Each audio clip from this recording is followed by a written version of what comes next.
queridos, vocês podem tomar seus lugares e podem continuar adorando, engrandecendo o nome dele, elogiando o Senhor, falando com ele.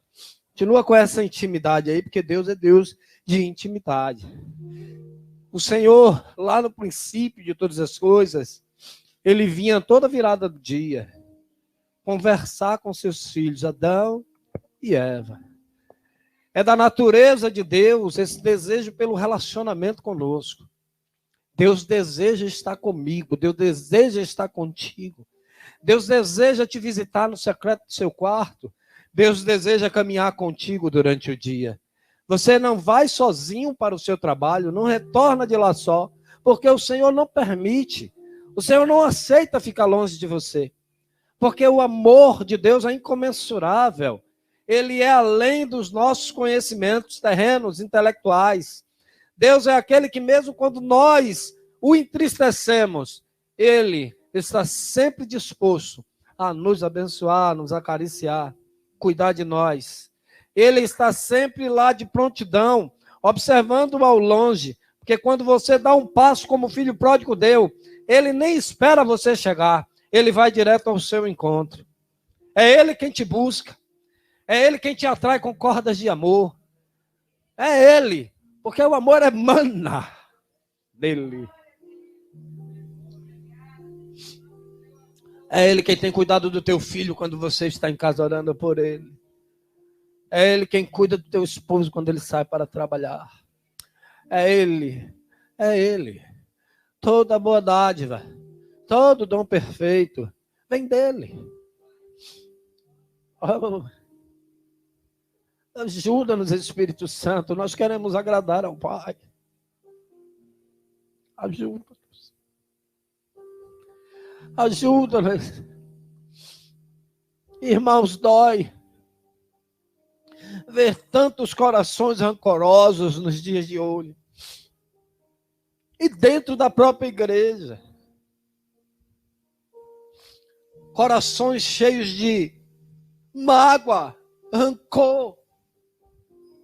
Dores as quais o Senhor quer curar. E as quais o Senhor talvez já tenha até curado. Porque na verdade ele já curou. A palavra diz que ele levou sobre si. Ele levou sobre si nossas dores, nossas enfermidades. Ele tomou. O castigo que nos traz a paz estava, irmãos. Não vai estar. Estava sobre ele. Pelas suas pisaduras nós somos sarados. Porque é tão difícil tomar posse da bênção e tão fácil tomar posse da maldição. Às vezes nós declaramos no nosso coração: eu estou magoado, e é difícil liberar perdão. É tão difícil liberar perdão. Sim, mas na cruz, diante de tanta dor, de muita dor, ele olhou para o Pai e disse: Pai, perdoa-lhes. Eles não sabem o que fazem.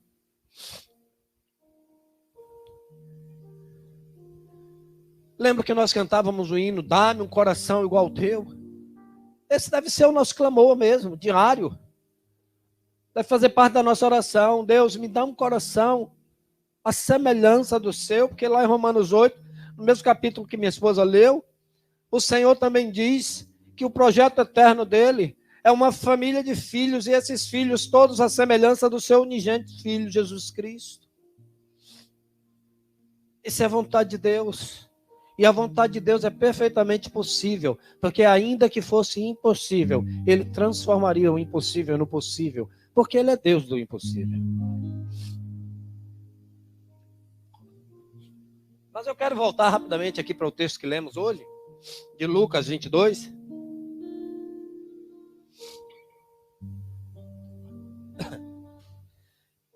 E chamar a atenção aqui para algumas coisas. Oh, que saudade, nunca mais eu recebi um aviso.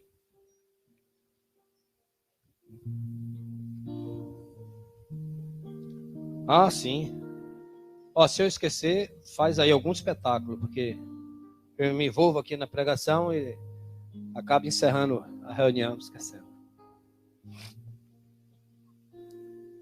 Queridos, nós realizamos aqui o cerimonial da Santa Ceia. São apenas 2 ordenanças que Cristo deixa para a sua igreja. E algumas coisas aqui, elas são adaptadas, né? Nós não vemos aqui, por exemplo, nos relatos da ceia, que alguém lavou as mãos de Jesus, por exemplo. Mas, observem que eu sou chorão. Vocês nem perceberam isso, né? Nessa caminhada uns 11 anos. Vocês não sabiam, né? E aí, veja bem, né? A gente pega aqui esqueceu o lenço, pega um papel, aí sabe como é que é, né? Passa aqui, passa ali, a mão fica suja. É uma falta de higiene. Não lavar as mãos para partir o pão que todo mundo vai comer. Então nós lavamos a mão antes. Eu faço questão de explicar isso, que às vezes fica, né, a imagem fica um pouco distorcida. Parece que eu estou sobre a pessoa que está aqui me auxiliando, lavando minhas mãos. Talvez alguém imagine que seja um ato de humilhação. Eu já falei sobre isso aqui. Mas no reino de Deus as coisas são muitas vezes inversas aos valores desta terra.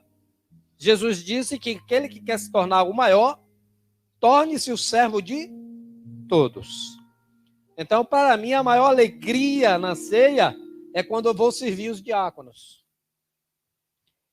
E se eu trocasse de lugar aqui com o diácono George, no lavar das mãos, eu estaria muito mais feliz em servi-lo. Por quê? Porque o meu Senhor, o teu Senhor, lavou os pés dos discípulos. E foi além disso. Ele disse, vocês viram eu fazendo? Façam da mesma forma. Lavar os pés uns dos outros é cuidar uns dos outros.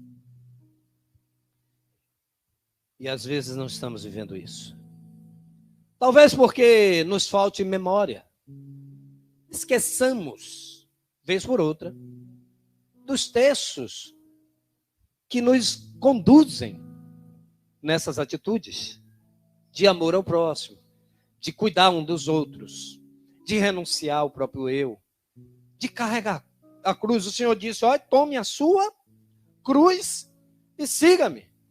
Você acha que é fácil carregar a cruz? É claro que a cruz que ele deixou para nós é perfeitamente possível de ser carregada, porque o fardo que era pesado, ele trocou. Ele nos deu um fardo leve, um jugo suave. E ainda nos deu instruções, aprendam de mim, que sou manso e humilde de coração. E o que é que acontecerá se vocês fizerem isso? Encontrareis descanso para as vossas vidas, para as vossas almas.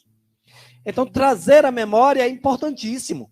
E Jesus, ele coloca como ideal da ceia, um dos ideais, trazer a memória. O que é que diz Lamentações 3, 21? Quem pode abrir para mim aí e ler? Para a gente remir o tempo, porque já vai rápido aí. Primeiro que abrir, lê aí. Você que está em casa, anotou a referência, vai lá e abre a tua Bíblia. Lamentações 3, 21.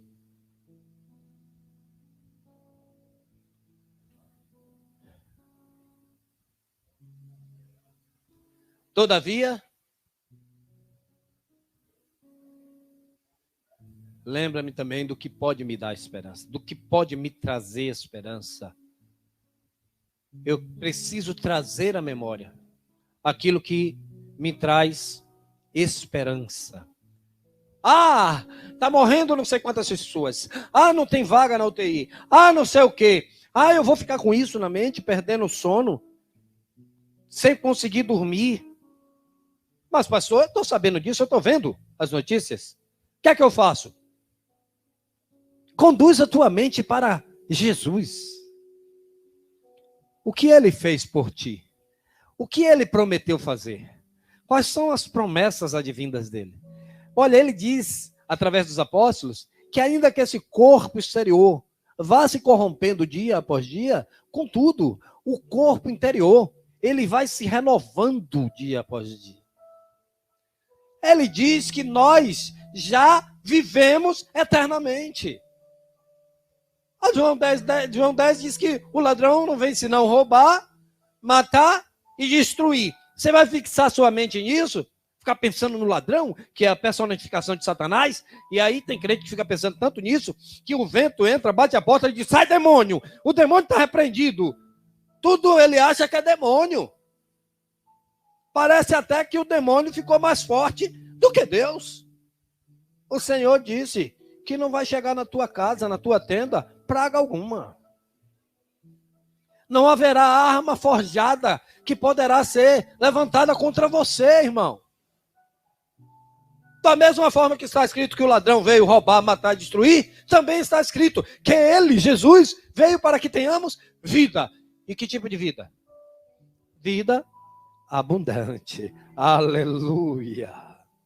Aleluia. Olha, vamos lá para o texto aqui, pegar um dos versículos que nós lemos. Versículo 15 do capítulo 22, diz assim, e disse-lhes, aqui é Jesus falando aos discípulos, viu? Desejei muito. Como é que Cristo disse aí, irmãos? Desejei muito, não é? O quê? Comer. O quê? Esta Páscoa antes que padeça. Jesus desejou estar com os seus discípulos. No livro de João, no capítulo 11, nós temos o relato lá de Lázaro, lembra? O amigo de Jesus, que Jesus ressuscitou. No capítulo 12, versículo 2 e 13, está ali a informação de que Jesus chega à casa de Lázaro e há uma ceia preparada para o Cristo. Vocês vão lembrar, se eu citar aqui que é Marta e Maria, né? Marta ficava ali nos afazeres e Maria ficou aos pés de Jesus. Mas havia uma ceia. O que é que isso me faz entender? Apocalipse capítulo 3 também diz que o Senhor diz que está à porta e bate. Se alguém abrir, ele entra e ceia com essa pessoa.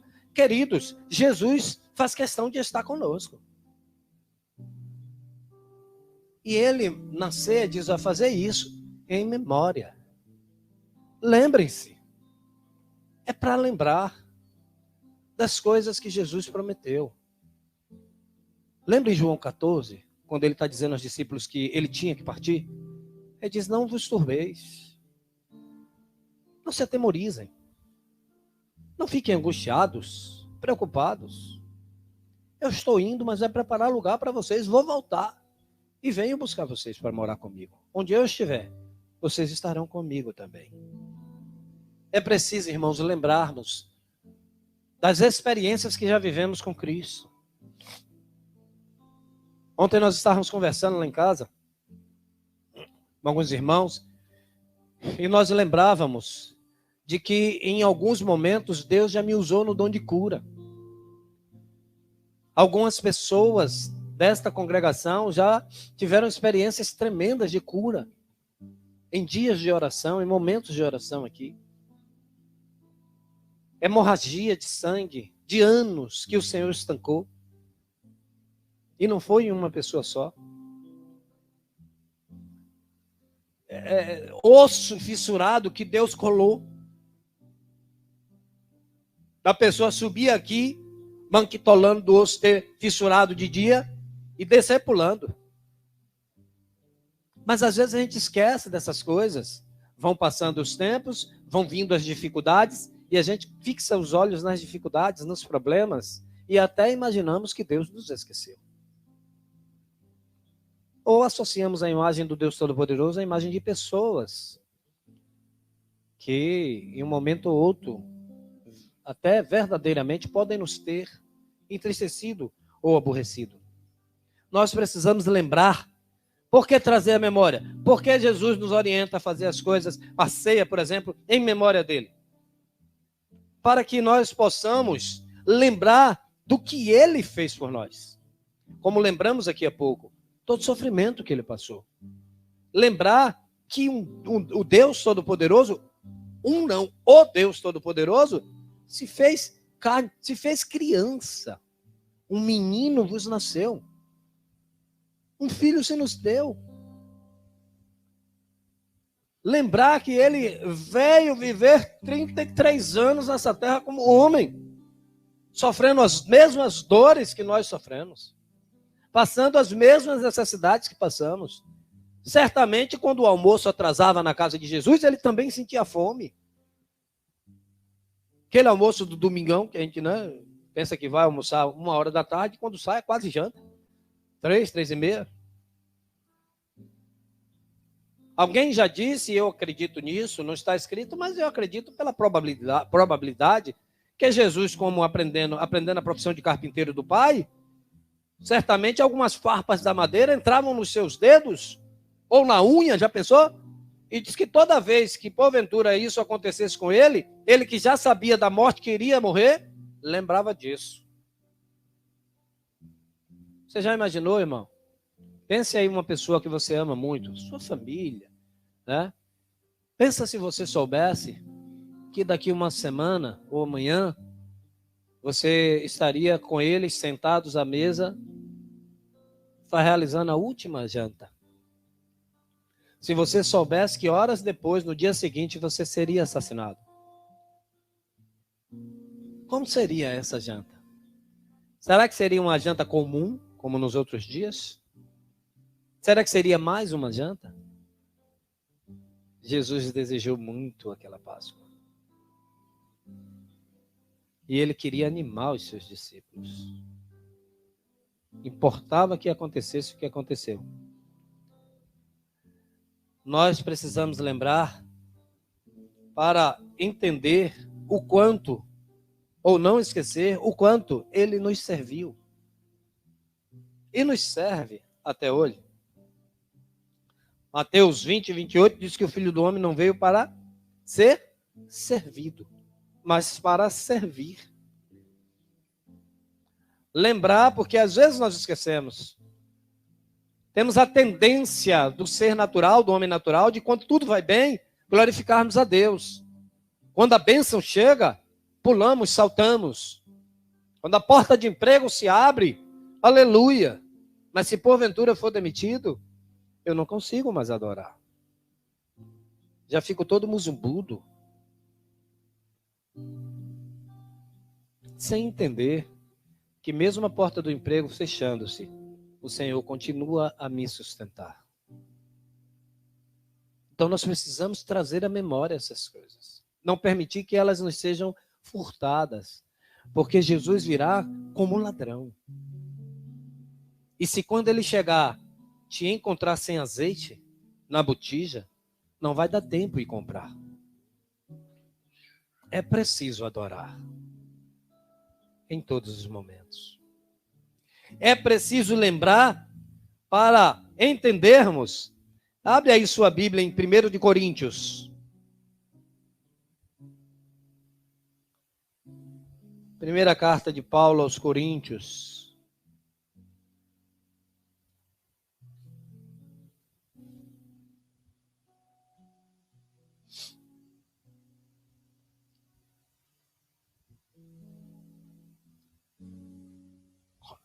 Abriu aí, primeira carta de Paulo aos Coríntios, capítulo 15. Nós precisamos lembrar que ele venceu. E nós cantamos nessa noite. Ele venceu. Ele venceu. Veja o que está escrito no versículo 55 e 56.